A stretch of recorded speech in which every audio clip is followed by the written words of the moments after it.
ආ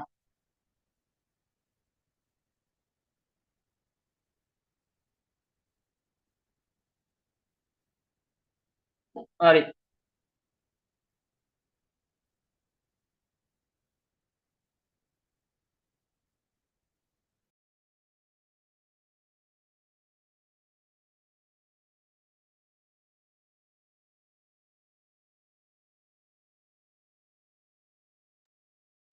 පුතේ ඔයගොල්ලන්ගේ යාළුවෝ ඉන්නවනම් යාළුවන්ටත් ඉක්මනට ලින්ක් එක ෂෙයා කරන්න.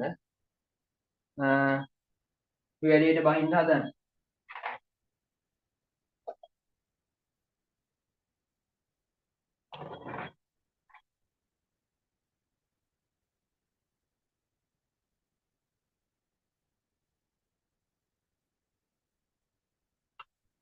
හරි. දැන් ඇහෙනව නේද පුතේ හොඳට පැහැදිලිව ක්ලියර් ඇහෙනව නේද මාව? බෝඩ් එක පේනවද ඔයගොල්ලන්ට?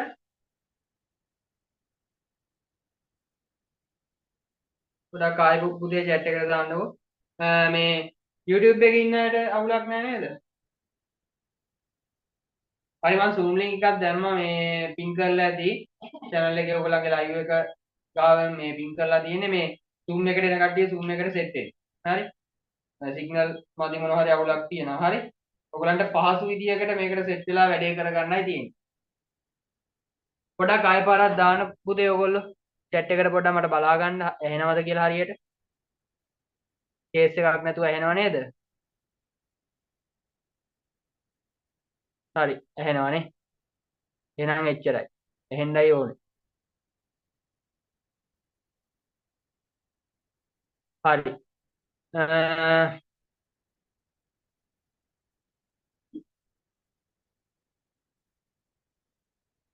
පුතේ. එහෙනම් හැමෝටම ආයිබෝවන් තෙරුවන් සරණයි. සුබ රාත්‍රියක්. දැන් ඔයගොල්ලෝ දන්නවා මම මොකටද මේ වගේ මේ මීටින් එකක් මේ වගේ මේ පොඩි සෙමිනා එකක් වගේ එකක් මොකටද ගත්තේ කියන එක නේ.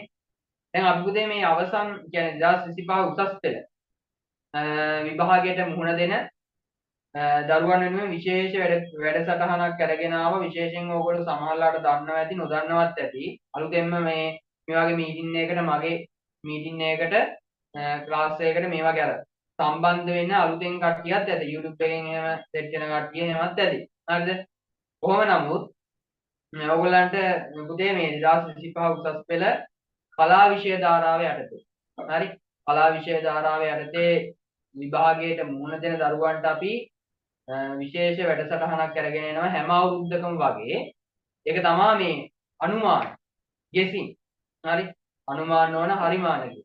හරිද? එතකොට දැන් මේ වෙනකොට පුතේ උසස් පෙළ විභාගයේ ප්‍රශ්න පත්‍ර කිහිපයක් මේ වෙනකොට අවසන් වෙලා තියෙනවා කලා විෂය ධාරාව ගැන මම කතා කළ යුතුයි මම මොකද මම උගන්වන්නේ කලා විෂය ධාරාව යටතේ විෂයන් දෙකක් නිසා ඉතින් මේ වෙනකොට ප්‍රශ්න පත්‍ර කිහිපයකට ඔයගොල්ලෝ මුහුණ දීලා ඇති. හරි සමහර අය දෙකකට මුහුණ දීලා ඇති ප්‍රශ්න පත්‍ර ප්‍රධාන විෂයන් මම මේ කියන්නේ. දැන් පොදු පරීක්ෂණය සහ ඉංග්‍රීසි විෂය ඉවර වුණානේ. හරිද? ඒක ප්‍රශ්නය ලියන ළමයි කොහොමත් ලියන්න ඕනේනේ. ඒ ඇරෙන්න පුතේ ප්‍රධාන විෂයන් තුනෙන් ඔයගලන්ට දෙකක් ඉවර වෙලා ඇති සමහර අයට එකක් ඉවර වෙලා ඇති සමහර අයට දැන් පටන් ගන්නවා වෙන්නත් පුළුවන් හෙට දිනේ. හරිද? එහෙම වෙන්නත් පුළුවන්. හරිද? සමහර අයට මේ අන්තිම විෂය වෙන්නේ නැති වා මුහුණ දෙන්න. ඉතිහාසය කියලා කියන්නේ. එහෙම ඉන්නවනේ. හරි.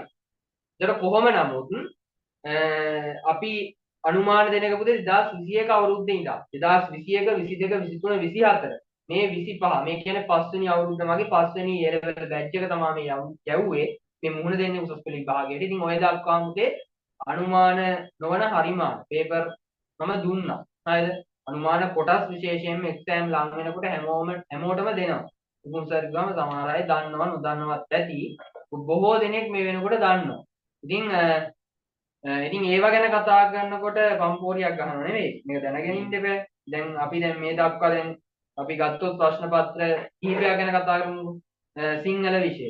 ඊට පස්සේ පුතේ බෞද්ධ ශිෂ්ටාචාර විෂය. නේද? ඉවරයිනේ. ඊට පස්සේ අපි ගත්තාම චිත්‍ර කලාව. ඊට පස්සේ පුතේ ගත්තාම දේශපාලන විද්‍යාව. ඔය වගේ ප්‍රශ්න පත්‍ර කිහිපයකට පුතේ මම PDF එකක් විදියට මේ සැරේ දුන්නේ ගිය අවුරුදු වල නොමිලේ අපි ෂෙයා කෙරුවා හැමතැනම හැමෝටම දුන්නා ගන්න පුළුවන් විදිහට සමහර වෙලාවට බැනුනුත් ඇව්වා දීලා නේද? එහෙම මේ දෙයක් කරලා දැනුම් ගන්න අවශ්‍ය නැති හින්දා මම ළමයි ටිකක් එකතු කරගෙන අවශ්‍ය ළමයිට තමයි PDF එකක් විදිහට දුන්නේ. දැන් මේක කරන්නේ සමාජ සත්කාරයක් විදියට. නොමිලේම ලංකාවට. හරිද? මේ කරන්නේ. ඒ කියන්නේ මම උගන්න විෂය උපරිමයක් කළ යුතු නිසා හැම අවුරුද්දකම මෙහෙම වැඩක් කරනවා. ගිය අවුරුද්දේ මේ වැඩේ පටන් ගත්තා. ගිය අවුරුද්දේ live කියන්නේ YouTube එක හරහා දෙන්න අවස්ථාව ලැබුණේ නැහැ. මම රෙකෝඩ් කරපු වීඩියෝ එකක් දාලා තියෙනවා ගිය අවුරුද්දේ ඔයගොල්ලෝ බලන්න. ඉතිහාසයේ ප්‍රශ්න පත්‍ර දෙකට කලින් සහ ජෝග්‍රෆි විෂය කරන අයට ඒ විෂයට කලින් මේ වීඩියෝ ඒ විදිහට හතරක් දාලා තියෙනවා. බලන්නකො ගිහිල්ලා. ඒ පේපර් එකේ ඒ විදිහට ඒවා තිබුණේ නැද්ද කියලා ළමයි කමෙන්ට් දාලා තියෙනවා බලන්න පුළුවන්. හරි. හරි දැන් කතා කරමු දැන් වැඩේට එන්ටර් වෙමු. හරිද? ඉතින් ඒ විදිහට දැන් දුන්න ඔය channel එකට ඔයගොල්ලන්ට ගියාමත් බලා ගන්න පුළුවන් YouTube channel එකට ගියාම මේ පේපර් වල අපි දුන්න අනුමාන කොටස් කොයි විදිහටද ඇවිල්ලා තිබුණේ කියන්නේ. හරිද? අනුමානයක් කියන එකත් හොඳට දැනගෙන ඉන්න බෑ ඔයගොල්ලෝ. අනුමානයක් කියන්නේ තුදේ අපි සාමාන්‍යයෙන් පසුගිය අවුරුදු වල මේ ප්‍රශ්න පත්‍ර අධ්‍යයනය කරලා නිගමනයකට එළඹෙනවා මේ ප්‍රශ්න මේ ආකාරයට මේ අවුරුද්දේ මේ කොටස් වලින් ප්‍රශ්න හැදෙයි කියලා. ඒක තමයි අනුමානයක් කියන්නේ. සමහර අය මේකම බලාගෙන ගිහිල්ලා එක්සෑම් එකට ගිහලා සමහර වෙලාවට එන ගන්න අවස්ථාවක් තියෙනවා. ඉලක්කය කියන අනුමාන නැහැ කියලා.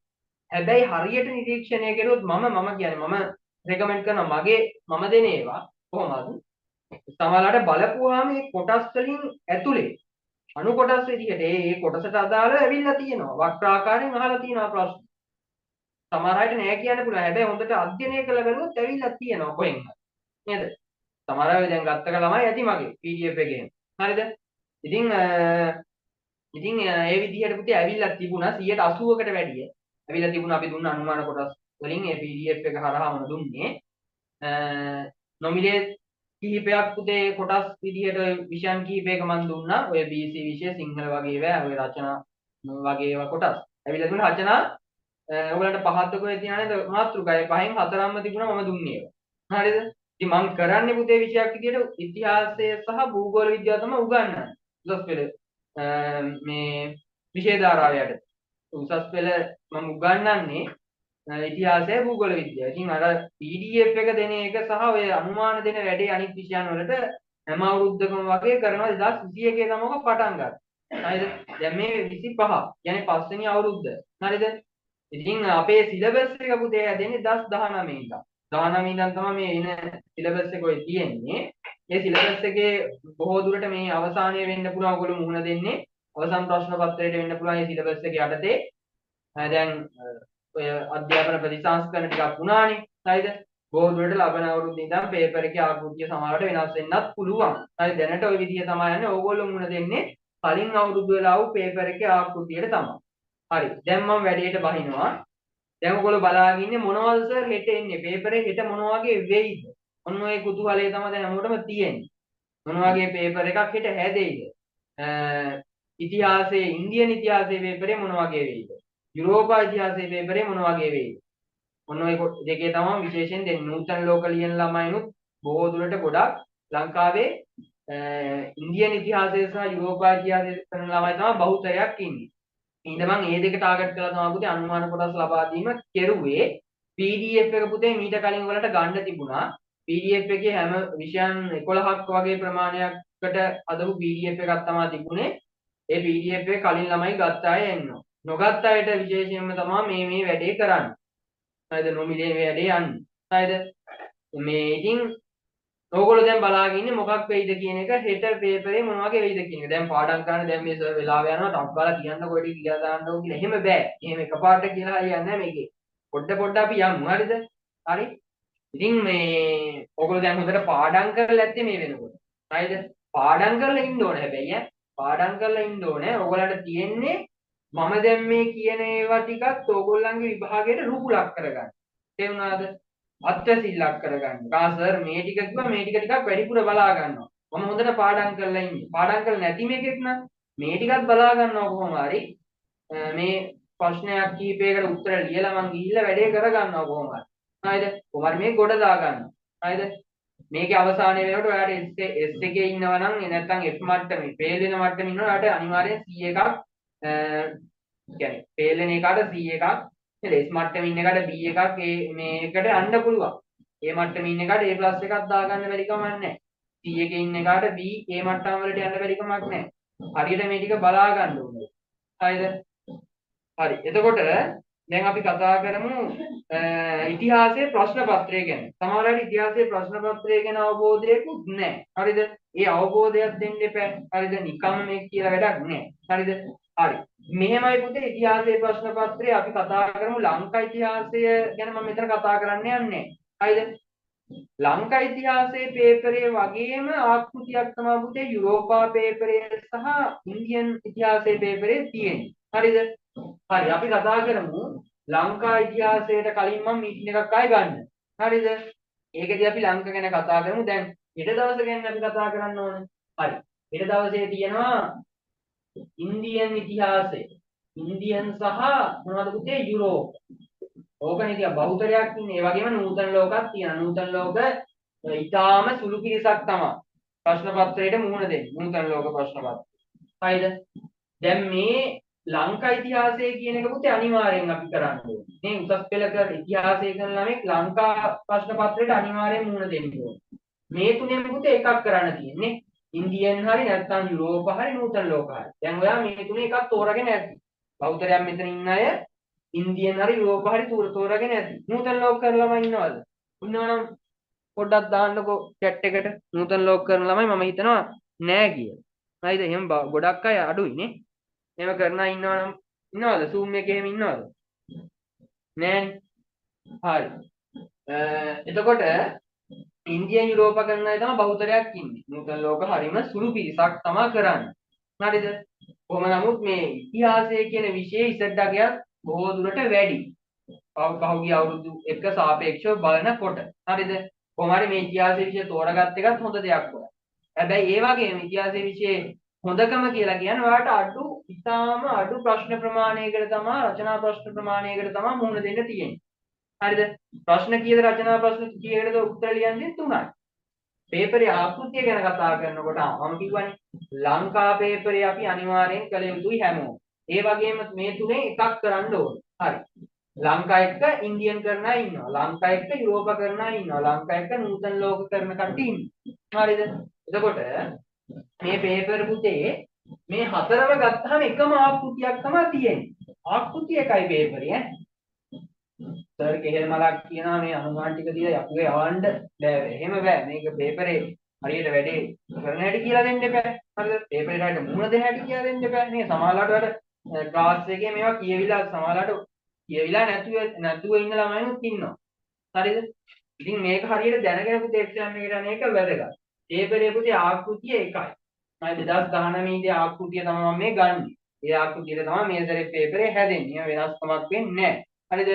ඔයගොල්ලෝ දකින්න තියෙන අනුහුරු ප්‍රශ්න පත්‍රයේම ඔයගොල්ලන්ට අර අධ්‍යාපන අමාත්‍යාංශයේ පේපරේ දුන්න එක මේ අවුරුද්දේ.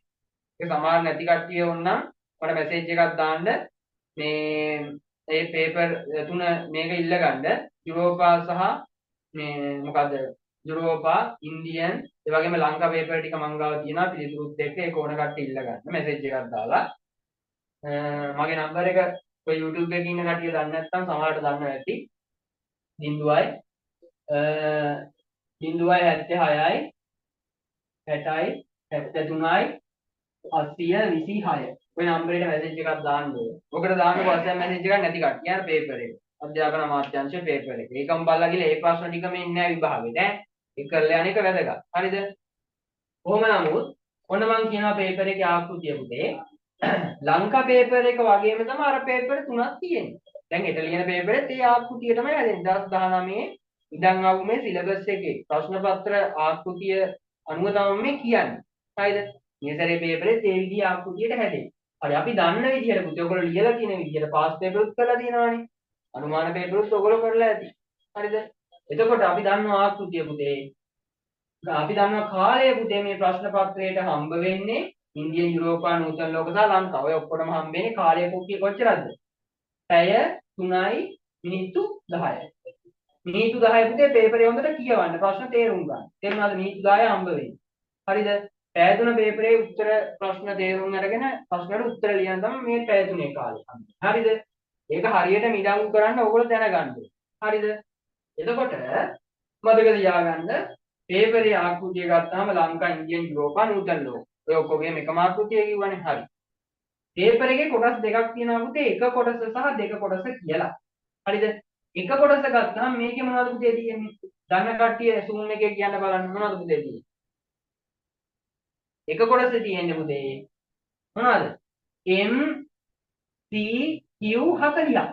මේ 40 හැදෙන්නේ 40 හැදෙන්නේ පුතේ 12 සහ 13 සිලබස් එකට අනුව ඉන්දියන් වල නම් ඉන්දියන් වල යුරෝප වල නම් යුරෝප වල නූතන ලෝක නම් නූතන ලෝක ලංකා නම් ලංකාව ගැන මම වැඩි කියන්න යන්නේ ඒක අනිත් දවසේ කතා කරන නිසා ඉන්දියන් යුරෝපා නූතන ලෝක ගත්තාම 12 13 සිලබස් එක ආවරණය වෙන විදිහට තමයි මේ MCQ 40 හැදෙන්නේ. එහෙනම් අපි හොඳට ටීචර් ගයිඩ් එකක් පුතේ වැඩිපුර බලන්න ඕනේ. නේද? හොඳට බලාගෙන ගියොත් මේක ගොඩ දාගන්න පුළුවන්. අලුත් MCQ කරලා ගියොත් පුළුවන් වැඩේ කරගන්න. හරිද? ඊට පස්සේ මේකේ මේ පේපරේ පුතේ කොටස් දෙක මම මේ කියන්නේ තනි පේපරයක් හම්බෙන්නේ. දැන් ඉන්දියන් ගත්තොත් ඉන්දියන් පේපරේ මේ විදිහ. යුරෝප පේපරේ මේ විදිහ. හරිද? අහන ප්‍රශ්න වෙනස්. යුරෝප වල ඉන්දියන් ඒවා අහන්නේ නැහැ නේ බා. ඉන්දියන් වල යුරෝප ඉතිහාසයෙන් අහන්නේ නැහැ. නූතන ලෝක වල ඉන්දියන් වලින් අහන්නේ නැහැ නේද? ඒවා කලවමේ අර කියන්නේ ප්‍රශ්න අහන විදිය වෙනස් ආකෘතිය එකයි. හරිද? මේ ආකෘතිය තමයි තියෙන්නේ අපි දන්න විදිය. හරිද? දෙවෙනි කොටස කියලා කොටසක් තියෙනවා මේ පේපරේ. හරිද? ඔයගලට අතට හම්බ වෙනවා පේපරේ. දෙවෙනි කොටස පුතේ ගත්තාම ඒකේ තියෙනවා පුතේ A B C කියලා කොටස් තුනක්. මේ A කොටස මොනවද? A කොටස පුතේ සිතියම. ඉන්දියන් නම් ඉන්දියන් සිතියමක් කරන්න ඉන්දියන් නම් ඉන්දියන් සිතියමක් හම්බ වෙනවා. යුරෝප කරනවා නම් යුරෝපා සිතියමක් හම්බ වෙනවා. නූතන ලෝක නම් වර්ල්ඩ් මැප් එකක් හම්බ වෙනවා. හරිද? B කොටසේ පුතේ ප්‍රශ්න කීයක් තියෙනවද? 4ක් තියෙනවා. C කොටසේ ප්‍රශ්න කීයක් තියෙනවද? 4ක් තියෙනවා. මේ හතරෙන් පුතේ ප්‍රශ්න 3ක්. ප්‍රශ්න 3ක් ගත්තාම ලකුණු 16 ගෙඩි පිටින් අහන ප්‍රශ්න 3ක් තියෙනවා. කොටස් විදියට රෝම ඉලක්කම් 4ක් යටතේ හරි නැත්නම් රෝම ඉලක්කම් 2ක් හෝ 3ක් යටතේ හරි ගෙඩි පිටින් ලකුණු 16 ප්‍රශ්න 3ක් තියෙනවා. හරිද? ඒ වගේම මේකේ හැම පේපර් එකක්ම අපි ගත්තාම හරි ආකෘතිය අනුව පුතේ පේපර් ගත්තාම පාස් පේපර් බලන්න ඕගොල්ලෝ. හරිද? මේ B කොටසේ අවසාන ප්‍රශ්නය ගත්තාම කෙටි සටහනක් නේ. කෙටි සටහන් පුතේ ඔක් 4ක් දෙනවා. 4න් අපි දෙකක් කරන්න ඕන. 8 ගානේ එක කෙටි සටහනකට හම්බෙන්නේ. එහෙනම් අපි 16 ගණන් දෙකක් කරන්න. හරිද? දෙකක් කරලා නිකන් ඉන්න එපා. 16ක් හම්බ වෙන්නේ නැහැ එකක් වෙලුවා කියලා දෙකක් කරන්න ඕන. 4ක් තියෙනවා 4න් දෙකක්. කෙටි සටහන් කරනවාට කෙලියකි නැත්තම් නිකන් හිටියයි. හරිද? එතකොට මේකෙත් පුතේ C කොටසෙත් ඒ වගේම තමයි ප්‍රශ්න 3ක් තියෙනවා. ලකුණු 16 ප්‍රශ්න කෙටි සටහන් ලියන ප්‍රශ්නේ අන්තිමට එනවා. කෙටි සටහන් දෙකක් කරන්න ඕන. ඔය විදිහට තමයි පුතේ ඉන්දියන් යුරෝපා සහ නූතන ලෝක පේපරේ ආකෘතිය. හරිද? එතකොට දැන් මම කියනවා MCQ වලට අනුමාන දෙන්නේ නැද්ද? MCQ වලට අලුත් ප්‍රශ්න කරලා ටීචර් ගයිඩ් එක හොඳට බලලා නේද? අලුත් පළාත් පේපර් වල පසුගිය ප්‍රශ්න නම් බෝලට අහන්නේ නැහැ. පාස් පේපර් වල ඒවා MCQ වෙන්නේ නැහැ. ඒවා ටිකක් වෙනස් කරලා අහන්න පුළුවන්. හරිද? ඒවා කරලා ඔයගොල්ලෝ ගියොත් ප්‍රැක්ටිස් කරලා ගියොත් ඔයාලට මේ 12013 ටීචර් ගයිඩ් එකක් බලාගෙන ගියොත් වැඩේ කොට දාගන්න පුළුවන්. හරිද? හොඳ අවබෝධයකින් යන්න ඕනේ. ඒකයි මම කියන්නේ අනුමාන වලින් මේක කොට දාගන්න බෑ පේපරේ සම්පූර්ණයෙන්. අනුමාන කියන්නේ රුකුලක් ඕගලන්ට. ඒ වුණාද ඒක හොඳට මතක තියාගන්න ඕනේ බලන්න. හරිද? මම මේ සපෝට් එකක් දෙන්නේ. මට බයින්න එපා. හරි. ඊට පස්සේ ගත්තාම පුතේ මේ දෙවෙනි කොටසේ මෙන්න මේ ටික අපිට අනුමාන කරන්න පුළුවන් යම් දුරකට. හරිද? සිතියම සර් මොනවා ඇයිද? ඉන්දියන් සිතියම මොනවා ඇයිද? යුරෝප එක මොනවා ඇයිද? මම කියන්නම්. ඉන්නකො පොඩ්ඩක්. ඉඳ තියෙනවා මම කියන මේ වගේම තමයි ඉන්නේ. හරිද? මම ඉස්ලාම් පුතේ ඉන්දියන් පැත්තට යන්නම්කෝ. හරි? ඉන්දියන් පැත්තට යන්නම්කෝ. දැන් කට්ටිය දැන් බලාගෙන සර් මොනවද සිතියමට එන්නේ කියලා බලාගෙන. කට්ටිය පුතේ මේ ඔය ලින්ක් YouTube එකේ ලින්ක් එක ඊට පස්සේ Zoom එකේ ලින්ක් එක තව යාළුවන්ට දෙන්න. දැන්ම ජොයින් වෙන්න කියන්නේ මේ වැඩේ. හරිද? කවුරු හරි ඔයගොල්ලෝ තව යාළුවෝ ඉන්න බැරි කට්ටිය ඉන්නවා නම් සෙට් වෙන්න කියන්නේ channel එක subscribe කරලා තියාගන්න කියන්නේ bell icon එක all කරලා තියාගන්න කියන්නේ. මොකද දන්නවද වැඩේ? මොකද notification එකක් ආවොත් ටක් ගාලා සෙට් වෙන්න පුළුවන්. අනිත් දවසේ ලංකාවක අපි මීටින් එක ස්ටාර්ට් කරපුවාම එනවා notification එක. ඊට පස්සේ මේ ඔයගොල්ලෝ ජෝග්‍රැෆි කරන ළමයිටත් අපි වැඩක් යනවා. ඒකෙත් මේ වගේම ඒකට සෙට් වෙන්න පුළුවන්. ඒ හින්දා අනිවාර්යයෙන් ඒක මේවා කරලා තියාගන්න. හරිද? හරි. එහෙනම් පුතේ ඉන්දියන් පැත්තට යන්න යුරෝපයත් ඔහොම ඉන්න. හරිද? බබාලා ටික.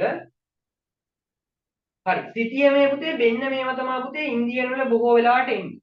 තේරුණාද? හොඳට මතක තියාගන්න. මම මේ කියන්නේ. මොනවද පුතේ? පැරණි නගර එකක් හෝ දෙකක් එන්න පුළුවන්. පැරණි නගර උදාහරණයක් විදිහට මම කියන්නම් මොනවද? උදාහරණයක් විදිහට මම මේ කියන්නේ මොහෙන්ජදාරෝ, හරප්පා නේද? රකීගාර් ඔන්න ඔයගේ පැරණි නගර තියෙන ඒවා එකක් හෝ දෙකක් එන්න පුළුවන්. නගර ලකුණු කරන්නේ කොහොමද? ඩොට් එකක් තිබ්බා නේද? මේ වගේ නිල් පාට පෑනෙන් නැත්නම් කළු පාට පෑනෙන් මේ වගේ ඩොට් එකක් තිබ්බා ළඟින්ම පුතේ නම ලිව්වා. තේරුණාද? වෙන මගුල් කරන්න යන්න එපා. හරිද? නගරයක් හරි මේ පැරණි නගරයක් ස්ථානයක් ලකුණු කරන්න ආවොත් ඩොට් එකක් තිබ්බා නම ලිව්වා. ඔය වගේ ඒවා එන්න පුළුවන්. නේද? මොහෙන්ජදාරෝ, හරප්පා, රකීගාර්, දොලරිය ඔවා කියලා තියෙන්නේ පුතේ. ඒ වගේ නගර හොඳට ලකුණු කරලා පුරුදු වෙලා යන්න ටිකක්. වැඩිපුර ප්‍රධාන වශයෙන් අපිට දකින්න ලැබෙන නේද? අහන ඒවා තියෙනවනේ. ඒවා ලකුණු කරලා යන්න. කොට දා ගන්න පුළුවන්. හරිද? ඊට පස්සේ පුතේ තියෙනවා ගංගා. දැන් උදාහරණයක් විදියට ඉන්දු ගඟ වෙන්න පුළුවන්. රාවි නදිය නේද? නේද? ඔයයි ගංගා තියෙන්නේ. ඒ වගේ ගංගා පුතේ ලකුණු කරනකොට නිල් පාට පෑන තියෙනවනේ. නිල් පාට පෑනෙන් ගංගාව දිගේ පුතේ ඔහම ඇදගෙන ගිහිල්ලා ගංගාවේ උඩින් ඔයාලට නම ලියන්නත් පුළුවන්. හරිද? නැත්නම් එක එක පෑන් පාවිච්චි කරන්න එපා. නිල් සහ කළු පෑන් දෙක තමයි පාවිච්චි කරන්න විභාගෙදී ඈ. හරිද? හොඳට මතක තියාගන්න. දැන් ඕගලන්ට හම්බෙන්නේ කළු පාට සිතියමක් නේ. කළු මේ මුද්‍රිත සිතියමක් හම්බ වෙනවා කළු පාට වර්ණ. හරිද? ඒ හින්දා ඕගොල්ලෝ නිල් පාට පෑන පාවිච්චි කරනවා නම් පැහැදිලිව අර ලියන එක පේනවා. ගංගාවෙම ලකුණු කරනකොට ලකුණු කරන්න ඕනේ ඕගොල්ලෝ. ගංගාව දිගේ නිල් පාට පෑනෙන් හොඳට පැහැදිලිව ගංගාව ඇඳලා උඩ ඇඳලා නම ලියන්න පුතේ ආසන්නව. මෙතනින් නම ලියාගෙන යන්න. නැත්නම් ගඟ උඩ ඒ ගංගාව ගලන දිශාව අනුව නම ලියාගෙන යන්න. ගංගා විදියට ඕව අහන්න පුළුවන් පුතේ ඕගොල්ලන්ට. බ්‍රහ්මපුත්‍ර ඔය ගංගා තියෙන පුතේ නේද? සාම්ලිප්ත ඔය වරායන් තියෙනවා. ඒ වගේ ඒවා අහනවා. හරි මම ඒ කියන්නම්කෝ. ඊට පස්සේ පුතේ තාම මොනවද? කඳු වැටි. කඳු වැටි මොනවද කඳු වැටි? නිල්ගිරි කඳු වැටි නේද? ඊට පස්සේ පුතේ තව අහන්න පුළුවන් මොනවද? වින්දියා නේද? මොන ඔය කඳු වැටි. හරි කඳු වැටි අහන්න පුළුවන්. කඳු වැටි කොහොමද ලකුණු කරන්නේ? මෙහෙම පුතේම කඩේලි ටිකක් ඇඳගෙන ගිහිල්ලා තේයා කරන්න. කඩේලි ටිකක් පුතේම ඇඳගෙන යන්න. හරිද? ඒ ළඟින්ම පුතේ කඳු වැටිය දිගට නම ලියන්න ඊතලක ගහ ඈතින් ලියන්න එපා කවදාවත්. පේපරේ ඊතලක ගහ මුහුද ලියන්න ඒව කරන්න යන්න එපා. මුහුද ආසන්නේ වරායන් තියෙනවනේ. වරායන් ඊළඟට එනවා. හරිද? මම මේ ඉන්දියන් සිටියම ගැන කියන්නේ පුතේ. යුරෝපය ගැන ඊළඟට කියනවා. එයා ඉන්න හරිද? කියන ඕගොල්ලන්ට. එතකොට වරායන් ලකුණු කරන්න આવත් පුතේ වරායේ ආසන්නයේ පුතේ වරාය දැන් හිතන්නකො වරායන් තියෙන සුප්පාරක මගේ නමක් කියනවානේ. ලෝතාල් වරායන් නේද? අන්න ඒ වගේ. ඒ වගේ වරායන් පුතේ ඩොට් එකක් තිබ්බා නිල් පාට පෑනෙන්. ඒ ළඟින්ම පුතේ නම ලියන්න. ඒවා මුහුදේ පොඩ්ඩක් ලිව්වට කමන්නේ නෑ නම. ඒ ළඟ මුහුද ආසන්නයේනේ තියෙන වරායන්. නම ලිව්වා එතන. හරිද? ඊට පස්සේ තව මොනවද අහන්න පුළුවන්? ඔයගේ වරායන් අහන්න පුළුවන්. වරායන් කීපේ තියෙන ඒ ටික ලකුණු කරලා පුරුදු වෙලා යන්න. එච්චරයි. වරායන් තක්කෝ දෙකක් එනවා. හරිද? ඊට පස්සේ පුතේ තව මොනවද අමතකුනේ? ඊට පස්සේ ප්‍රාදේශීය දැන් 12 මහා ජනපද වගේ ඒවා 12 මහා ජනපද අංග මගධ කාසි කෝසල වජ්ජි මල්ල වේදවස්ස ඕවා වගේ තියෙනව නේද? හරිද? ඕවා වගේ වගුතේ ලකුණු කරන්න ආවත් අර අඳුරු කරන්නේ ප්‍රදේශය මෙහෙම අඳුරු කරලා ළඟින්ම පුතේ නම ලියන්න. කළු පාට පෑනෙන් කඩේලි ගහලා ඔයගේ අඳුරු කරලා ඒ ප්‍රදේශේ නම ලියන්න. ඒ පාලන ප්‍රදේශය. හරිද? ඒ වගේ ඒවා අහන්න පුළුවන්. හරිද? ඊට පස්සේ මම කිව්වා වරායන් ගැනත් කිව්වා. ඊට පස්සේ තාම මොනවද අමතකුනේ? කපොල් දුර්ග මාර්ග මොනවද දුර්ග මාර්ග ෆයිබර් නේද? තා මොනවද? ඈ ෆයිබර් දුර්ගය තියෙනවා. තා මොනවද?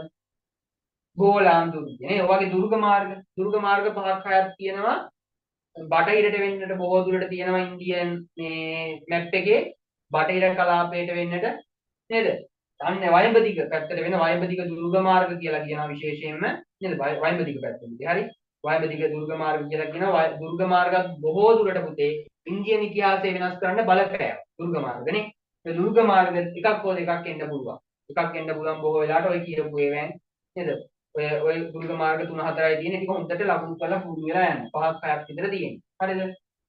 ඊට පස්සේ පුතේ දානවා දුර්ග මාර්ගات ඔන්න දුර්ග මාර්ග ලකුණු කරන්නේ කොහොමද? කළු පාට පෑන ඇරන් පුතේ මෙන්න මේ වගේ. මෙන්න මේ වගේ ලකුණක් තමයි දුර්ග මාර්ග ලකුණු කරන්න පාවිච්චි කරන්නේ. දුර්ග මාර්ග මොනම ලකුණු කෙරුවා පුතේ ළඟින්ම නමලි. කළු පාට පෑනේ කොහොමද? හොඳ. තේරුණාද? හරි. ඊට පස්සේ තව මොනවද තියෙන්නේ? ඔයාලට හොඳට බෝඩ් එකෙන් පේනවා නේද පුතේ? හරි. ඔන්න ඕවා අහන්න පුළුවන්. දුර්ග මාර්ග. හරි. ඊට පස්සේ තව මොනවද? දුර්ග මාර්ග නගර. නගර. ඊට පස්සේ ඒ වගේ වහන්න පුළුවන් නේද? හරි. ඔන්න ඕවා තමයි පුතේ අපිට ඉන්දියන් ඉතිහාසයේ තාරකාන්තාරේ වගේ කාන්තාරේ වගේ වහන්න පුළුවන්. කාන්තාර තාරකාන්තාරේ තියෙනවනේ ඒ වගේ වහන්න පුළුවන්. ඕවා තමයි පුතේ ඉන්දියන් ඉතිහාසයේ අපිට සිතියම් ලකුණු කරන්න අහන එක. ඕවා ටිකක් ලකුණු කරලා පුරුදු වෙලා ගියාම වැඩේ කොට දාගන්න පුළුවන්. හරිද? ඔය ටික තමයි තියෙන්නේ. හැම වෙලාවෙම කරකෝ අහන්නේ ඕවා තමයි. හරිද? ඊට පස්සේ පුරා විද්‍යාත්මක වැදගත්කමක් තියෙන ස්ථාන නේද? ඒ වගේ වහනවා. හරිද? ස්ථාන අහනවා. ස්ථාන ලකුණු කරන්නේ කොහොම ලකුණු කරුවා? ඔය සෙල්ලිපියම අශෝකේ සෙල්ලිපියම හම්බෙනේවා ලෙන් හම්බෙන ස්ථාන ලෙන් නේද? ඔය එල්ලෝරා ඊට පස්සේ ගියයි ඔය අජන්තා නේද? ඒ වගේ වහන්න පුළුවන්. ලකුණු කරන්නේ ඔන්න ඔය විදිහට. හරි. ඊට පස්සේ ඔය දකුණු ඉන්දිය රාජධානිය වුවත් පුතේ පාලන ප්‍රදේශයක් නේ. ඔන්න ඔය කඩිරක් ගහලා මේ නගරයක් නම් නගරේ නම් ඩොට් එකක් කියලා ලියනවා. නම නිල් පාට පෑනේ. ප්‍රදේශයක් නම් හරිද? රාජ්‍යයක් නම් ඒ රාජ්‍ය ඔහම සේයා කරලා ඉවර වෙලා පුතේ අඳුරු කරලා ළඟින් නම ලියන්න නේ. හරිද? උදාහරණයක් විදිහට චෝල දේශය. ඒ වගේ කේරළය ආන් ඒ වගේ. නේද? අන්න ඒ වගේ ලකුණු කරන්න ඕන. හරි ඔන්න ඔය තමයි පුතේ ඉන්දියන් ඉතිහාසයේ මැප් එකට එන්නේ. තේරුණාද? ඔය ලකුණු කරලා පුරුදු වෙලා යන්න. හරි. ඊට පස්සේ පුතේ අපි යනවා යුරෝපා. යුරෝපා ඉතිහාසයේ මැප් එකට මොන වගේ වහයිද? සාමාන්‍යයෙන් අහන ඒවා ටිකක් තියෙනවානේ. මොනවද අහන්නේ? අහන්නේ මොනවද? ගංගා අහනවා. ගංගාවක් හෝ දෙකක්. ඩැනියුබ් ගංගා කියලා ඉන්න පුළුවන්. ඔය ගංගා අහනවනේ. නේද? තේමිස් කියයි. ඔය ගංගා අහන එකේ. නේද? ඔය ගංගාවක් આવොත් අර වගේම තමයි ගංගාව දිගේ ඇදගෙන ගියා. නම ලිව්වා ළඟින්. හරිද? ඊට පස්සේ පුතේ අහන්න පුළුවන් ඕඩේ. ඒ කියන්නේ ඉංග්‍රීසි ඕඩේ වගේ. කියන්නේ අපි සමුද්‍ර සංධි කියලා කියන්නේ සමුද්‍ර සංධි. හරි සමුද්‍ර සංධි අහන්න පුළුවන්. සමුද්‍ර සංධියක් අහන්න පුළුවන් සමහරවිට අහන්න පුළුවන් නැති වෙන්න පුළුවන්. හරිද? ඒක ලකුණු කරන්නේ සමුද්‍ර සංධිය ලකුණු කරනවා. කොහොම කඩේට කළු පාට පෑනින් යනදා නමලි. හරිද? ඊට පස්සේ මොකද කරන්නේ? ඒ ළඟින්ම නමලි ඈ. ඊට පස්සේ පුතේ අහන්න පුළුවන් මුහුදු. නේද? අද්‍රියාතික් මුහුද ඊට පස්සේ මොනවද මධ්‍යතරණී මුහුද සුදු මුහුද ඔය යුරෝපා කලාපයේ තියෙන්නේ උතුරු මුහුද වගේ මුහුදු අහන්න පුළුවන්. හරිද? ඇහුවොත් පුතේ මොකද කරන්නේ? තේයා කෙරුවා නිල් පාට මේ පෑනින් පොඩ්ඩක් නිල් පාට පෑනින් ඈ. තේයා කරලා පොඩ්ඩක් මොකද කරන්නේ? ළඟින්ම අඳුරු කරලා ළඟින්ම නමලින්. හරිද? මුහුදේ උඩ නමලින්. පැහැදිලිද? හරිද? ඊට පස්සේ තව අහන්න පුළුවන් මොනවද? පැරණි නගර රාජ්‍යයන් පෞර රාජ්‍යයම අහන්න පුළුවන්. රාජ්‍යයන්. හරිද? ඒ වැවුවොත් පුතේ ඒක ලකුණු කරන්න රාජ්‍ය අඳුරු කරන්න ලියන්න. නගර නම් පුතේ ඔය දැන් ඇහුවොත් එහෙම වැනීසිය නේද? රෝමේ වගේ නගර ඇහුවොත් ඩොට් එක තිබ්බා නිල් පාට පෑනෙන් පැහැදිලිව නම ලියන්න. එකක්වත් පුතේ මග හරින්න එපා යුරෝපා සහ ඉන්දියන් කරන හැමෝම සිටියමේ මම ඔයා 12ක් ලකුණු කරුවා කියලා ගෙදර එන්න පුළුවන්. සමහරවිට ඔයා 10යි ලකුණු කරලා තියෙන්නේ. ගොඩක් අය මට මැප් කරලා එව්වාම ළමයි කිය අහුවෙනවා. 12ම කරලා සර් තියෙන්නේ කියලා බලනකොට 8යි තියෙන්නේ. හොඳට ලකුණු කරලාද කියලා බලන්න ආයෙ නැවත නැවත. එක ලකුණ හරි මිස් කරගන්න එපා ඔයගොල්ලෝ. හොඳට මතක තියාගන්න. තරේ මතක තියාගන්න මේ කියන කාරණා. ගොඩක් අය කරන වැරදි මේ. ඔය MCQ වලත් ඔය වැරද්ද කරනවා. නම් හොඳට බලන්න පේපරේ ආයෙ නැවත වාරයක් බලලා ඉවර වෙලා තමයි පේපර් එක බාර දෙනකොට බාර දෙන්න ඕනේ. ඔය ලකුණු නැතිව තියෙන්න පුළුවන්. හරිද? ඊට පස්සේ තව මොනවද පුතේ? රාජ්‍යයන් ඇහුවොත් ඒ විදිහට නගර ඇහුවොත් ඩොට් එක තිබ්බ නගින්ම නම ලියන්න. නේද? කඳු ඇහන්නත් පුළුවන් පුතේ කඳු වැටි.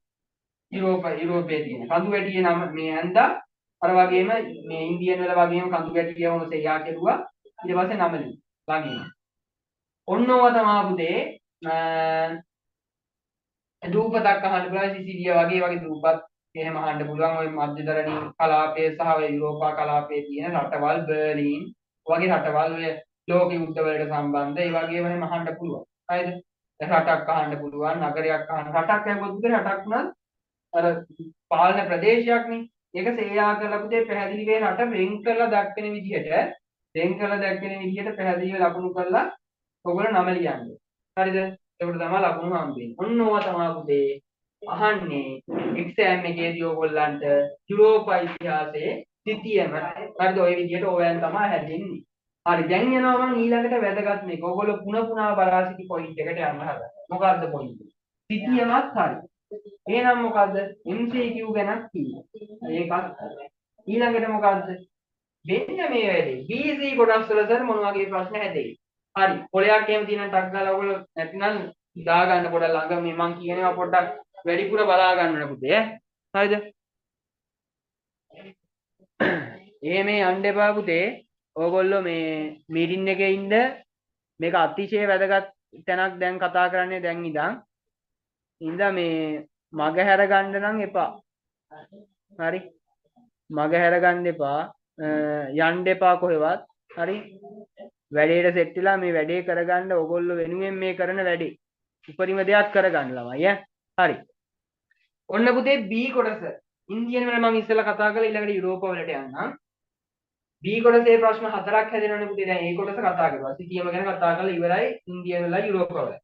B කොටස සහ C කොටස කියන්නේ ප්‍රශ්න හතර ගානේ 8ක් ප්‍රශ්න හැදෙනවා. ඕගොල්ලෝ මේකේ BC කොටස් වල ඔය ප්‍රශ්න වලට උත්තර ලියනකොට දැන් සිටියමන කොච්චර වෙලාවක්ද ගන්න ඕනේ? MCQ වලට පැයක් ගන්න හොඳට පුතේ. MCQ 40 කරන්න. යුරෝපා වලයි ඉන්දියන් වලයි නූතන ලෝක කරනවා. එහෙමයි.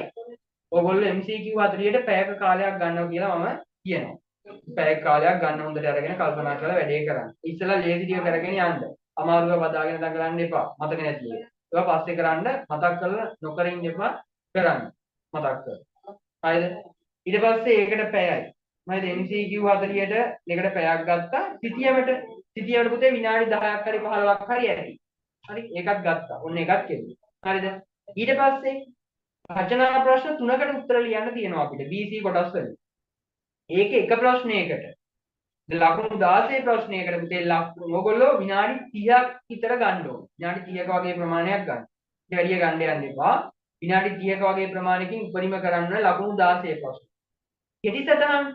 කෙටිසටහන් පුතේ දෙකක් කරන්න එපා කරනවා නම් කෙටිසටහන් එකකට පුතේ ලකුණු 8යි හම්බ වෙන්නේ. එහෙනම් කෙටිසටහන් දෙකක් කරපුවාම ලකුණු 16ක් හම්බ වෙනවා. එහෙනම් ඔය එක කෙටිසටහනකට කීයක්ද? විනාඩි 15ක වගේ කාලයක් ගන්න. අරගෙන දෙකෙන් බෙදලා ගන්න තියෙනවා. කෙටිසටහන් දෙකටම එතකොට විනාඩි 30ක්. හරි ඒ විදිහට කාලය කළමනාකරණය කරගන්න. ඔයාට BC කොටස් වලින් ප්‍රශ්න 3කටයි උත්තර ලියන්න තියෙන්නේ. මේ කොහොමද තෝරගන්නේ? හරිද? මං ඉන්දියන් සහ යුරෝප වලට දෙගොල්ලන්ටම අදාළව මේ කියන්නේ B කොටසෙන් ඔයා ප්‍රශ්නයක් අනිවාර්යෙන් කරන්න ඕන. C කොටසෙන් ප්‍රශ්නයක් අනිවාර්යෙන් තෝරගන්න ඕන. හරිද? එහෙම තෝරාගෙන ඔයාගේ කැමැත්ත සහ ඔයාට හොඳටම පුළුවන් ප්‍රශ්නයක් තව B හරි C හරි කොටස් වලින් තව එකක් තෝරගන්න. කෙටිසටහන් වෙන්නත් පුළුවන් සමහරවිට. තෝරගත්තොත් කෙටිසටහන් එකක් කළා හරියන්නේ නැහැ. කරනවා නම් දෙකයි ඈ. දෙකක් කරන්න. හතරක් දෙනවා, හතරක් හෝ පහක් දෙනවා. එකකින් දෙකක් කරන්න. හරිද? එතකොට ඔයා ප්‍රශ්න 3කට සම්පූර්ණයෙන් උත්තර ලියනවා රචනා ප්‍රශ්න. හරිද? එතකොට B කොටසේ ප්‍රශ්න බොහෝ වෙලාවට 12 වසරෙන් තමයි B කොටසේ ප්‍රශ්න හැදෙන්නේ. හරිද? 13 වසරෙන් තමයි C කොටසේ ප්‍රශ්න බොහෝ වෙලාවට හැදෙන්නේ ලංකා ඉන්දියන් මේ ඉන්දියන් යුරෝපා දෙකේ. නූතන ලෝකත් එහෙමයි. හරිද? B කොටසේ ප්‍රශ්න බොහෝ වෙලාවට 12 ශ්‍රේණියේ විෂය නිර්දේශයෙන් ආවරණය විදිහට හැදෙනවා. 13 ශ්‍රේණියේ විෂය නිර්දේශය ආවරණය වෙන විදිහට සිලබස් එක ආවරණය වෙන විදිහට C කොටසේ ප්‍රශ්න හැදෙනවා ඒ පේපර් වල. හරිද? එතකොට B කොටසේ වාට 12 හොඳටම පුළුවන් එකෙන් දෙකක් කරන්න. 13 හොඳටම පුළුවන් එකෙන් දෙකක් කරන්න. අරකින් එකක් කරන්න. ඒ විදිහට තෝරගන්න. හොඳට ප්‍රශ්න කියවලා තේරුම් ගන්න ඔයාලට ලියන්න පුළුවන් ප්‍රශ්න කරන්න. හරිද? ඒක හොඳට මතක තියාගන්න. අල්ලගෙන බදාගෙන දඟලලා එහෙම බෑ. හරි? ඔයාලට තෝරගන්න ඒකයි අර විනාඩි 10ක් හම්බෙන්නේ අමතර කාලයක් හොඳට ප්‍රශ්න ටික ඔයාලට කරන්න පුළුවන් ටික තෝරගන්න කියලා. ඔක්කොම කරනවා කියලා එහෙම නෑ. ප්‍රශ්න තුනයි කරන්න තියෙන්නේ. තුන හරියට තෝරගෙන කරන්න. මම මේ කියන ඒවායින් කොහෙන් හරි එකක් ඔයාලට ගොඩ දාගන්න පුළුවන් ওই ප්‍රශ්න තුන. හරිද? මහා දෙයක් නෑ මේකේ ප්‍රශ්න තුනනේ. හරි ඉන්දියන් වල පුතේ ඔන්න දැන් මාක් කරගන්න ඕගොල්ලෝ ඉන්දියන් වල පුතේ භූගෝලීය සාධක පැත්තෙන් ප්‍රශ්නයක් අහන්න පුළුවන්. ඉන්දියන් ඉතිහාසය භූගෝලීය සාධක. භූගෝලීය සාධක අපි ගත්තොත් වයඹදිව කපොළු, ගංගා, කඳු ඕවා එකතු කරලා ප්‍රශ්නයක් අහන්න පුළුවන්. රෝම ඉලක්කම් දෙකක් යටතේ හෝ තුනක් යටතේ කපොළු, ගංගා, කඳු. නේද? ඕවා කොහොමද පුතේ ඉන්දියන් ඉතිහාසය වෙනස් කරන්නේ? ඉන්දියන් ඉතිහාසයට බලපෑම් එල්ල කෙරුවේ කොහොමද කියන එක අහන්න පුළුවන්. භූගෝලීය සාධක පැත්තෙන් යන්න. කපලු ගංගා කඳු හොඳට බලාගෙන යන්න. වැඩිපුර අවධානයක් දෙන්න. ඊට පස්සේ පුතේ ඉන්දු නිම්න ශිෂ්ටාචාරයේ පැත්තෙන් ප්‍රශ්නයක් හැම අවුරුද්දම වගේ අහනවා. ඒවත් පුතේ වැඩිපුරම බලා ගන්න සමාජ ඉන්දු නිම්න ශිෂ්ටාචාරයේ සමාජ ආර්ථික ඒ වගේම සංස්කෘතික කටයුතු. ඒවා හොඳට බලා ගන්න. ඒ වගේම ආගමික විශ්වාස අමතක නොකර බලා ගන්න. ආගමික විශ්වාස සමහර වෙලාවට වෛදික යුගයත් එක්ක සංසන්දනය කරලා අහන්නත් පුළුවන් ආගමික විශ්වාස හිමත් වෙනවා. හරිද? කොහොමයි ඉන්දු නිම්නේ ආගමික විශ්වාස හොඳට බලා ගන්න. ඔයගොල්ලෝ මතක ඇති ජගන් මාතා වන්දනය නේද? පුරුෂ දේව වන්දනය නේද? නාග වන්දනය, වෘක්ෂ වන්දනය ඔය වගේවා තියෙනවා. හරිද? ඊට පස්සේ පුතේ රික් වෛදික යුගය ගත්තාම රික් වෛදික යුගය අපිට ඒකත් අමතක කරන්න බැරි පාඩමක් නේ. ඒ වගේම ඒකේ තියෙනවා පශ්චාත් වෛදික යුගය කියලා. වෛදික ශිෂ්ටාචාරය නේ. ඒ වෛදික යුග දෙකම අපි බලා ගන්න ඕනේ. ඒකෙත් පුතේ වැඩිපුරම රික් වෛදික යුගයේ ආර්ථික ඒ වගේම සමාජ සංස්කෘතිය. හරිද? ඒ වගේම පශ්චාත් වෛදික යුගයේත් ඔය කොටස් ටික බලා ගන්න. ඔන්න ඕවා එකිනෙක සංසන්දනය කරන්න ඉන්නත් පුළුවන්. රික් වෛදික යුගයේ සහ පශ්චාත් වෛදික යුගයේ අර සමාජ ආර්ථික සංස්කෘතික කටයුතු කොහොමද වෙනස් වුනේ පශ්චාත් වෛදික යුගයට එනකොට. එහෙම අහලා තියෙනවා ගිය අවුරුද්ද ආගම වෙනස් වුනේ කොහොමද ආර්ථික කටයුතු වෙනස් වුනේ කොහොමද කියන එක. දේශපාලන කටයුතු කොහොමද වෙනස් වුනේ කියන එක. පාලනය ඒ විදිහට වෙනස් වුණ හැටි ගිය අවුරුදු වල අහලා තියෙන ඉඳ ඔවත් වැඩිපුර බලාගෙන ගන්න සංසන්දනය කරන්න ඉන්නත් පුළුවන්. හරිද? ඊට පස්සේ පුතේ කිස්තුපූර 6 වෙනි සියවස හොඳට බලා ගන්න ඕනේ. 12 මහා ජනපද යුගයේ එකෙන් කෙටිසටහනුත් එනවා. ඒකේ පුතේ ආර්ථිකය සහ සමාජය කිස්තුපූර 6 වෙනි සියවසේ නැත්නම් 12 මහා ජනපද යුගයේ ආර්ථිකය සමාජය ආගමත් පොඩ්ඩක් බලන්න. හරිද? ඒ වගේම රාජ්‍ය ආණ්ඩු හොඳට බලාගන්න කෙටිසටහන වලට එන්න පුළුවන් අංග මගධ කාසිකෝසල වජ්ජි මල්ල ඕන තියෙන්නේ. අංග. ඊට පස්සේ චන්ද්‍රගුප්ත මෞර්ය බලා ගන්න ඕනේ අංග. මෞර්යයන්ගේ චන්ද්‍රගුප්ත මෞර්ය මගධේ ආරම්භකයා නේද? මගධය රාජ්‍යයක් විදියට පිහිටව පුද්ගලයා. අපේ චන්ද්‍රගුප්ත මෞර්ය නේද? අශෝකගේ කවුද? අශෝකගේ තාත්තද නේ? අශෝකගේ මුත්තා නේද? මේ අත්තා නේ? සීයා. චන්ද්‍රගුප්ත මෞර්ය. හරි ඊට පස්සේ එයා අමතක කරන්නත් එයාගෙන් රචනා ප්‍රශ්න උනත් එන්න පුළුවන්. හරිද? ඊට පස්සේ මගධේ නැගීම පුතේ ඔය පෙළපත් තරහා ඒ කියන්නේ නන්ද පෙළපතේ අවසානයේ වෙනකල් මගධේ නැගීම වගේ දේවල් අහන්න පුළුවන්. නේද? නන්ද පෙළපත නේද? නන්ද පෙළපතේ අහන්න පුළුවන්. යා නන්ද පෙළපතේ කෙටිසටහන් වලට එන්න පුළුවන්. පත්මානන්ද කෙටිසටහන් වලට එහෙම එන්න පුළුවන්. නේ? ඔයාලට අහනවා. ඊට පස්සේ පුතේ 12 මහා ජනපද බලා ගන්න ඕනේ අපි. ජනපද වල රාජාණ්ඩු විශේෂයෙන් බලා ගන්න. ඊට පස්සේ කිස්තුපූර 6 වෙනි සියවසේ රාජාණ්ඩුවේ පාලනයව බලා ගන්න. 12 මහා ජනපද වෙන්වෙන් වල විස්තර ගන්න සමාලාට අහන්න පුළුවන් කෙටිසටහන් වලට. ඒක ඇහුවොත් එහෙම ඇහුවොත් කියන්න බලාගෙන යන්න. මගධේ නැගීම මම කිව්වා. ඒ වගේම පුතේ සංගම් සාහිත්‍ය. සංගම් සාහිත්‍ය භූගෝලීය සාධක වලට අමතරව පොඩ්ඩක් පුතේ මේ අර ඉන්දියන් ඉතිහාසයේ ඇදහැරීමේ මූලාශ්‍ර තියෙනවනේ නේද? මේ මූලාශ්‍ර වල පුතේ ඔය සංගම් සාහිත්‍යයම ටිකක් වැඩිපුර බලක් දීලා බලා ගන්න. ඊට පස්සේ වීර කාව්‍ය ඉන්දියන් ඉතිහාසයේ වීර කාව්‍ය ඔය පිටිසටහන් වලට එහෙම එන්න පුළුවන්. ලියන්න ලේසියෙන්ම පුළුවන්. එතන මහාභාරතය වගේ කෘති නේද? ඒ වගේම ඊට පස්සේ ලියුගොස් නිකේට මහා පද්මානන්ද කෞටිල්‍ය කියන්නේ කාටද? චාණක්‍ය නේද? ඊට පස්සේ අශෝකගේ ධර්ම ප්‍රතිපත්තිය අශෝක ගැන බලා ගන්නවා. ධර්ම ප්‍රතිපත්තිය නැත්නම් එයාගේ සෙල්ලිපි ගැන විස්තර කරන්න සමාලලට එන්න පුළුවන් පිටිසටහන් වලට. නේද? එයාගේ ධර්ම සංගායනා තුන්වෙනි ධර්ම සංගායනාව කියලා අහන්න පුළුවන්. නේද? නවරට සසුන් පිහිටවීම වගේ අහන්න පුළුවන්. හොයන්න පුළුවන්. ඊට පස්සේ ඉන්දියානු වීර කාව්‍ය කිව්වොත් වගේවා පිටිසටහන් වලටත් බලා ගන්න. අගෙන් නොකියුනේවා සමාජයේ ඇති ඔය මූලාශ්‍ර වල එහෙම මූලාශ්‍ර එහෙම බලාගත්තට වැඩි වෙන්නේ නැහැ. මොකද ඒවා පුතේ MCQ වලත් එනවා. ඉන්න බලා ගන්න. ඊට C කොටස පැත්තට ගියොත් C කොටස පැත්තේ මුදේ ඉන්දියන් වල දෙවෙනි චන්ද්‍රගුප්ත හොඳට බලා ගන්න ඕනේ. ගුප්ත රාජවංශය හොඳට බලා ගන්න ඕනේ. ඒකේ දෙවෙනි චන්ද්‍රගුප්ත ඒ වගේම ගුප්ත යුගයේ පුතේ සම්භාව්‍ය අවධියක් විදියට සාහිත්‍ය කලාව ඔය පැත්තේ සම්භාව්‍ය කියලා අපි කියන්නේ. අන්නේම සම්භාව්‍ය යුගයක් විදියට වැදගත් වෙන්නේ කොහොමද කියන්නේ විස්තර කරන්න පුළුවන්. රචනා ප්‍රශ්න වලට ඒ වගේම කුෂාණ යුගය ගත්තොත් කුෂාණ යුගයත් පුතේ කුෂාණ යුගයේ ආගම, ගෘහ නිර්මාණ, ඊට පස්සේ කලාව, සාහිත්‍ය නේද? ඔන්න වගේ පැති වලින් කුෂාණ යුගයෙන් අහන්න පුළුවන්. ඒ අභිවෘද්ධිය ඒ වගේ පැති අහන්න පුළුවන්. ආගම, සාහිත්‍ය, කලා හා ගෘහ නිර්මාණ කටයුතු ගැන අහන්න පුළුවන්. කුෂාණ යුගයේ, කුෂාණ අවධියේ චෝලයන් යටතේ දකුණු ඉන්දියාවේ සංස්කෘතික ප්‍රබෝධය මුට අහන්න පුළුවන්. සංස්කෘතික ප්‍රබෝධය අහලා තියෙන අඩුයි. සංස්කෘතික ප්‍රබෝධයෙන් ලැබුණා රචනා ප්‍රශ්නයකට ඒ සංස්කෘතික ප්‍රබෝධයේ පුතේ ආගම සහ ගෘහ නිර්මාණ පැත්ත වැඩිපුර බලා ගන්න. ඒ වගේම චෝල පරිපාලනයත් පුතේ අමතක කරන්න එපා.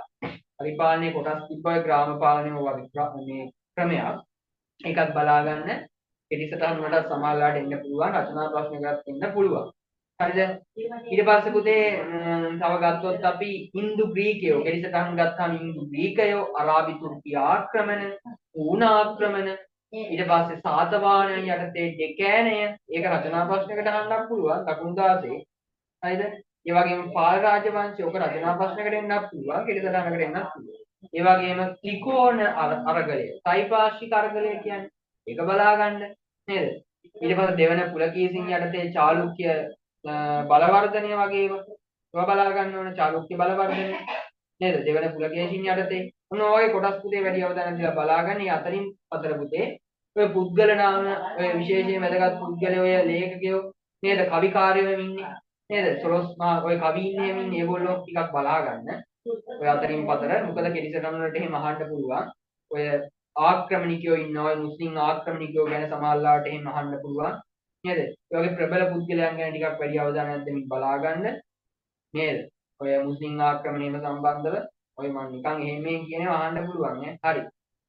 ඕවා තමයි මං හිතනවා බොහෝ දුරට ඕවයන් ඔයගලන්ට තුනක් කරගන්න පුළුවන් වෙයි කියලා. ටික හොඳට බලාගෙන යන්න පුළුවන්. හරිද? ගේමක් ගහ ගන්න පුළුවන් වෙයි. ඒ වගේම පුතේ අපි යනවා යුරෝපා ඉතිහාසයේ BC කොටස් මොන වගේ හැදෙයිද කියන එක ගැන කතා කරන්න. හරි. යුරෝපා ඉතිහාසයේ BC කොටස් ගත්තට පස්සේ ඒකෙත් පුතේ මෙන්න මේ කියන කොටස් ටිකක් වැඩිපුර බලා ගන්න ප්‍රශ්න තුනක් කරගන්න පුළුවන් ගේමක් ගහ ගන්න පුළුවන්. ග්‍රීක අධිරාජ්‍ය හොඳට බලා ගන්න ඕනේ. ඊට පස්සේ වැඩවසම් ක්‍රමය හා මධ්‍යතන යුගය. යුරෝපා කට්ටියට මේ කියන්නේ. ඊට පස්සේ ප්‍රංශ විප්ලවය නැත්නම් රුසියන් විප්ලවය අහන්න පුළුවන්. හරිද? ප්‍රංශ විප්ලවය, රුසියන් විප්ලවය අහන්න පුළුවන්. මේ දෙකම හොඳට බලාගෙන යන්න. ඒ වගේම පුතේ දේශ ගවේෂණ ගැන කතා කරනකොට ඉස්පාඤ්ඤ. හරිද? ඉස්පාඤ්ඤ නිරත වූ දේශ ගවේෂණ ටිකක් වැඩිපුර බලාගෙන යන්න. හරි. ඒ වගේම ජාතික රාජ්‍ය, ඒ වගේම තව ඩයල් එකක් හම්බ වෙනවා මාටින් ලූතර්, නැපෝලියන් බොනපාර්ට්ගේ විදේශ ප්‍රතිපත්තිය නේද? විදේශ කටයුතු විදේශ ප්‍රතිපත්තිය. වියාන සම්මේලනයේ ලොකු ප්‍රශ්නයක් අහන්න සමහර විට තියෙනවා. ඕකටත් හොඳට බලාගෙන යන්න. ඒ වගේම 1848 විප්ලව. ඒව බලා ගන්න. ඒ වගේම පුතේ පළමුවන ලෝක යුද්ධයේ ඔය ප්‍රතිඵල ඇතිවීමට හේතු ජාතීන්ගේ සංගමයේ බිහිවීම නේද? ඊට පස්සේ පුතේ ඒකේ බිඳ වැටීම ප්‍රතිඵල ඔය කතා කරන්න පුළුවන්. ඒ වගේම දෙවන ලෝක යුද්ධය ඇතිවීම දෙවන ලෝක යුද්ධයත් බලා ගන්න. හැබැයි වැඩිපුර අවධානයක් දෙන්න පළමුවන ලෝක යුද්ධයට. දෙකෙන්ම කලවම එන්නත් පුළුවන් ඈ. හරිද? ඒ වගේම ජාතීන්ගේ සංගමය. එක්සත් ජාතීන්ගේ සංගමය. වැඩිපුර ජාතීන්ගේ සංගමයට වැඩි අවධානයක් දීලා බලා ගන්න. ඊට පස්සේ නිරවි යුද්ධය පුතේ. නිරවි යුද්ධය ලෝක යුද්ධ කාල පරාසය තුල පැවතුණා. නිරවි යුද්ධ කාලය නේද? යුද්ධ කරන්නේ නැතුව අතින් පයින් සටන් කරන්නේ නැති යුද්ධ ගැටුම් කරන්නේ නැතුව නිරවි ආයුධ නැතුව යුද්ධ කිරීමක් වුණා නේ. ඊට පස්සේ ජර්මනියේ නාසිවාදය හිට්ලර් එහෙම බලා ගන්න. ඒ වගේම සම්මේලන ක්‍රමය. ඊට පස්සේ පුතේ 1688 1689 ඉංග්‍රීසි විප්ලවය ඔන්න වගේ බොහෝ දුරට පුතේ ඕගොල්ලන්ගේ යුරෝපා ඉතිහාසයේ ප්‍රශ්න පත්‍රයේ BC කොටස් ආවරණය වෙන විදියට හැදෙයි කියලා මම හිතනවා. ඔය අනුමාන කිව්වේ තේරුණාද? ඔන්න ඔය ටික හොඳට බලාගෙන ගියොත් ඕගොල්ලන්ට අනිවාර්යෙන් ඔය ප්‍රශ්න පේපරේ ගොඩ දාගන්න පුළුවන් වෙයි. ඒ වගේම අමතක කරන්න එපා පුතේ. පේපර් එක ලියලා ඇවිල්ලා උදේ 8:00 ඉඳන් 11:40 වෙනකල් තියෙනවානේ. හොඳ ලස්සනට ලියන්න, කලබල වෙන්න එපා, බය වෙන්න එපා. මගේ ආශිර්වාදය ඔබට හැම වෙලාවෙම තියෙනවා. මාව මතක් ඒ පේපරේ ලකිනකොට බොහෝ අයට. හරිද? එහෙනම් හොඳට පාඩම් කරන්න ඔය ඔළුවට දාගන්න ඔය කියපු ඒවා එහෙන් මෙහෙන් හරි හොඳට බලාගෙන යන්න. එහෙන් මෙහෙන් හරි. හරි? එන්න පුළුවන් බොහෝ දුරට බොරු කියන්නත් බෑනේ. ඉතින් බලාගෙන යන්න ගේමක් ගහගන්න පුළුවන්. මට පුළුවන් දේ තමයි මම කිව්වේ. අපි එහෙනම් ඊළඟට හම්බ වෙනවා ලංකා ඉතිහාසයේ ප්‍රශ්න පත්‍රයට කලින්. හරිද? ඒ ගැන ගෲප් පරහා දැනුවත් කරන්න. ඔයගොල්ලන්ගේ යාළුවන්ට පණිවිඩය දෙන්න. ඒ ගෲප් වලට සම්බන්ධ වෙන්නේ නැති කට්ටියට සම්බන්ධ වෙන්න කියන්න. මේකේ ලින්ක් එක පුතේ මම ආයේ YouTube එකට මේක අප්ලෝඩ් වුණාට පස්සේ මම ලින්ක් එක හැමෝටම දෙනවා ෂෙයා පාරක් දාන්න හැමෝටම. ඒ වගේම පේපර් එක ලියලා ඇවිල්ලා මතක් කරලා නේද? මේ වීඩියෝ එක YouTube මේ රෙකෝඩින් එක YouTube එකට දානවනේ. හරිද? ඊට පස්සේ ඔයගොල්ලෝ ඇවිල්ලා කමෙන්ට් එකක් දාන්න. ඒක හරි වැදගත් මට. හරිද? ඒ වගේම අපේ පන්ති හොයන ළමයිට අපි ගැන විශ්වාසයක් ඇති වෙන්නේ වැදගත්. ඕගොල්ලෝ අනිවාර්යෙන් කමෙන්ට් එකක් දාන්න. නේද? මේ ඔයගොල්ලන්ගේ අදහසක් එකතු කරන්න අමතක කරන්න එපා. මේ වීඩියෝ එක මේ YouTube එකට වැටෙයි. මේක මේවා කරුවාට පස්සේ එන් කරපුවාට පස්සේ. හරිද? ඒක යාළුවන්ට ෂෙයා කරන්න හැමෝටම ෂෙයා කරන්න ඔය මීටින් එකට ආපු නැති අයට. හරිද? ගෲප් වල ඔයගොල්ලන්ගේ තියෙන ඒවා මෙන්ෂන් කරලා ගෲප් වලට දාන්න. ගේමක් ගහගනි කවුරු හරි. හරිද? අනිවාර්යෙන් මැසේජ් එකක් දාන්න ඇවිල්ලා ඒ වගේම ඔය වීඩියෝ එකකට මැසේජ් එකක් මේ කමෙන්ට් එකක් දාන්න අදහසක් තියන්න විභාගෙ කියලා ඇවිල්ලා ආවා නම් ආවා නැත්නම් නෑ කියලා මැසේජ් එකක් මේ කමෙන්ට් එකක් දාන්න අවුලක් නෑ. හරිද? දාන්න අමතක කරන්න එපා. හරිද? එහෙනම් අපි පුතේ channel එක subscribe කරලා නැත්නම් subscribe කරන්න. ඔන්න ඔය ටික තමයි කියන්න තියෙන්නේ. එහෙනම් අපි ආයේ ලංකා ඉතිහාසයේ පේපරේට කලින් දවස් සෙට් වෙමු. එහෙනම් හැමෝටම දරුවන් සරණයි. දැන් ඉඳන් හොඳට බලාගෙන අවබෝධයෙන් ලස්සනට නේද? පේපරේ ප්‍රශ්න තේරුම් අරගෙන නේද? හැමෝම හොඳට ලියන්න. හෙට දවසක් දෙන හැමෝටම සුබ වෙන්න කියලා ප්‍රාර්ථනා කරනවා. හොඳට හෙට පේපරේ ලියන්න. මොකද පුතේ මේ පේපර් දෙකේම ලකුණු ලංකා එක සහ ඔය හෙට ලියන පේපර් එකේ දෙකේම ලකුණු එකට එකතු කළා තමයි ඔයගලන්ට ලකුණු 100 දෙන්නේ. ඒ නිසා එක පේපරයක්වත් මග අරින්න ඒ කියන්නේ අඩු ලකුණක් ගන්න හිතන්න එපා. පේපර් දෙකටම එක හා සමානව හොඳට මුහුණ දෙන්න ඕන. හරි එහෙනම් හැමෝටම මේ ශක්තිය ලැබෙන්න කියලා ප්‍රාර්ථනා කරනවා. එහෙනම් හැමෝටම තෙරුවන් සරණයි. නා ලියලා ඇවිල්ලා මම අර කිව්ව විදිහට මැසේජ් එකක් ඒ වගේම කමෙන්ට් එකක් දාන්න. හරි එහෙනම් හැමෝටම ලින්ක් එකක් ෂෙයා කරන්න. හරි පුතේ එහෙනම් ජය වේවා. අපි ලංකා ඉතිහාසයේ පේපර් එකට කලින් දවසේ සෙට් වෙමු. හරි. ජය වේවා.